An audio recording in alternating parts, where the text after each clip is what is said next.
Right now, over on Underdog, people are drafting best ball teams, and in the second round, facing the dilemma of Jaylen Waddle or Tee Higgins. So we're going to break down the pros and cons for each player and decide which one of these two studs you should be aiming for more exposure to. Let's get into it. Round one. Jaylen Waddle is being drafted at 18th overall in the middle of the second round, 13 picks behind Dolphins wide receiver 1 Tyreek Hill. At current ADP, that stack is lined up perfectly, and it's likely that won't change soon as drafters look to stack up two of the best receivers in the league. Waddle had some great performances in 2022, but only had 3 games with 20 or more half PPR points. When Waddle wasn't putting up good numbers, it did look quite bad at times, with almost half of his games landing outside top 20 wide receivers and 5 outside the top 40. But let's take a second to remember that Tua didn't play every game last year, and Waddle's performances suffered without him. Thanks to our friends over at RotoViz, we can see that in the games without Tua, Waddle's PPR output dropped by 6.3 points per game as he saw 2.4 fewer targets, and he wasn't able to score a single touchdown in those games with Teddy Bridgewater and Skylar Thompson at QB. The argument against Jaylen Waddle has to start with Tua. There were serious conversations about whether Tua would continue playing after his concussion issues in 2022. Those concerns can't just magically be forgotten about, and were Tua to suffer another concussion this year, who knows how much time he might miss. As things stand, the Dolphins' offensive line still needs work. They made a splashy move bringing in Jalen Ramsey, but Tua could really do with a solid wall around him.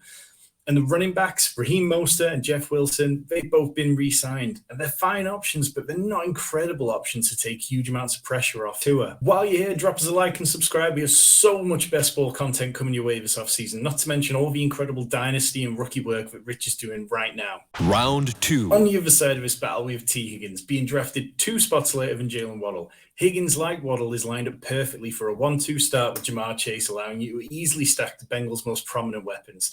In 2022, Higgins was drafted at 27.3, so we're paying about half a round more in 2023 than we did last year. In 2022, Higgins was the wide receiver 12, over 100 targets and over 1,000 receiving yards. 5 games over 15 half PPR points, 4 weekly finishes inside the top 6 wide receivers, and only 4 games outside the top 40 wide receivers. Part of taking Tee Higgins is knowledge that if anything happens to Jamar Chase, then you've potentially got a top 5 wide receiver. In the 4 games that Chase missed in 2022, Higgins' points per game jumped by 50% to 18, along with seeing his receiving yards jump from 52 to 92. That is a huge difference. So in those games with Jamar Chase playing, what was Tee Higgins doing there? Well, he scored 10.15 half PPR points on average. That would have made him the wide receiver 30 in points per game if that had played out for the entire season. That is a huge drop-off from wide receiver 12, where Higgins is currently being drafted. Now, I know people will point to the 2 games where Higgins barely played a snap and stood on the sidelines. Twitter was melting down about it. Well, if we remove those, then he would still be around for wide receiver 20 in average per game. But removing injury seems a bit of a foolish thing to do when we know players get injured all the time. When Jamar Chase came back from injury, he absolutely dominated the Bengals' target share with 31% compared to T's 14% between weeks 14 to 17. That reduced slightly as the sample size got bigger through the playoffs, but Chase still dominated with 26% to Higgins' 16%. So with all that said, where am I coming down on this battle? I think it's clearly a case of relying on either Waddle's efficiency or Tee Higgins finding a path to a greater target share. If Tyler Boyd was to get cut, for instance, and Tee Higgins goes to the moon, we've already seen Hayden Hurst isn't coming back. The Bengals grab someone like Dalton Kincaid in this draft, who was a very promising pass-catching tight end. If not, then again, Higgins' upside can really take off.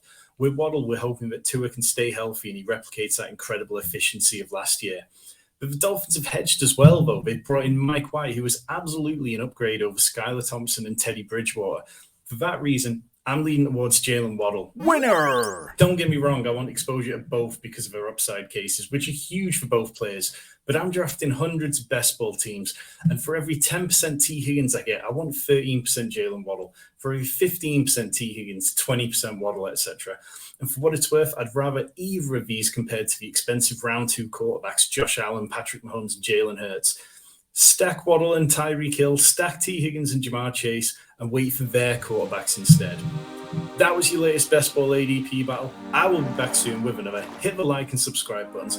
Loads more great content coming to the Fantasy Sanctuary soon.